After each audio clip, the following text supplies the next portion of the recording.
All right, here's a video review for Studio Series Deluxe Class Stinger. He is the little red sports car we saw in Age of Extinction. He was kind of a...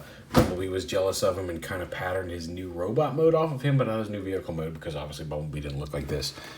But yeah, you can see he's got some spinny blades here underneath him.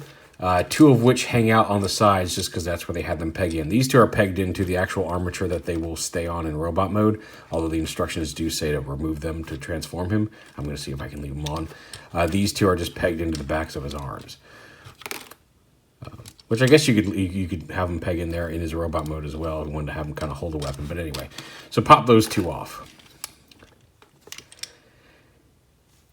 Now I gotta remember where to start on this because he kind of folds up in some weird ways. Like you can see his head comes around, but this whole assembly rotates around for robot mode. But his little robot mode head is just hiding right in there. I'm pretty sure we want to snap the back part because the arms fold in and the wheels. Yeah, get the arms out of here. This arm comes up because this whole assembly, so like get the arm up and then bring this whole assembly with the side windows in the back around. That actually attaches under this to this arm, so we can get the arms out of the way here. And then the legs come up. Maybe we do need to take these off. They're pegged into the middle here. Get them out and bring them down. There's that armature I was talking about. And this comes down and kind of folds in behind his foot and then flip his toe out. Same over here. You can see the lower half of his body here. We'll collapse this down and around. Get his arms. Pop his shoulder pads off of here. Do that. And bring his head up. Bring the wheels into the body. And like I said, you can go ahead and rotate his head around.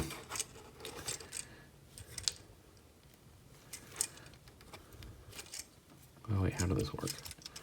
Oh yeah, and then you got to spin this whole thing around like this. And that's how you get his hood up here on his chest and actually reveal his Bumblebee Stinger-esque chest here. Bring these all the way around into the body. Bring this down over to reveal his head. Bring the arms down. I'll rotate this up. Kind of just hang this off. You can angle him a little bit, but basically just bring that kind of cap around to form his upper shoulder pad here. That arm's more or less done. Yeah, that doesn't rotate at all. It's just an extra piece. This in here. Actually, I think this needs to come up around like that. Nope, that folds back. Okay, that was right the first time. Fold that up flat against the body. Bring this arm around, rotate this out, and then fold this up to form kind of a little shield here on his arm. Not sure what that's supposed to be, but it's there for good or for ill. And then this assembly back here with the blades can rotate up. Pull these down. Kind of like butterfly wings. You can really kind of put them however you want. Behind his head. Then you can attach the other ones up here as well.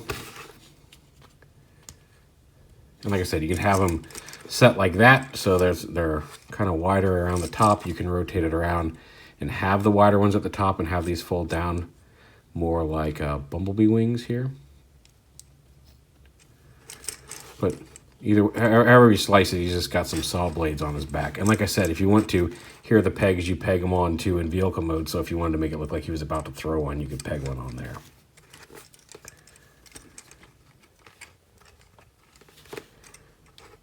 He's got a ball joint head, which can actually look up and down, partly because he's got some of this empty space here where the wheels go in. He's got ball joint shoulders. No swivel and hinge elbows, no wrist swivel, no waist swivel, ball joint hips, a thigh swivel, and hinge knees. So he's a menacing red robot. Kind of generic, didn't really do anything in the film. Didn't excite me, but oh well. A little frustrating as a toy, but what are you gonna do?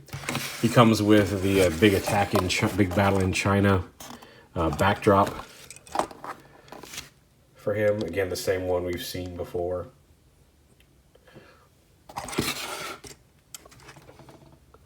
Here he is with Bumblebee, just to give you an idea of how they scale together. And I'll bring out the Decepticons, although I don't know. Well, I guess once we get to Lockdown, I'll show them off with Lockdown. But the Decepticons that he actually met, because Starscream was dead by that point. Megatron was Galvatron and not a tank. Although, again, scale-wise. Blackout was long dead. And those are the ones we reviewed so far, just to see how he scales with them. I have some other ones, and like I said, as I do each Decepticon, I'll bring all these guys back out, because I really like showing off the teams as a group. I forgot to show off Grimlock with Jazz, but we'll get to that at some point. Maybe when Ironhide comes, even though Jazz and Grimlock certainly never met, being like as far apart movie-wise as they could be. Well, I guess if Grimlock had not shown up until 5, whatever. But there is Deluxe Class Decepticon Stinger. I don't really have anything to rant about him. He's just kind of there. Not my favorite, but he has a couple cool bits. It's Stinger.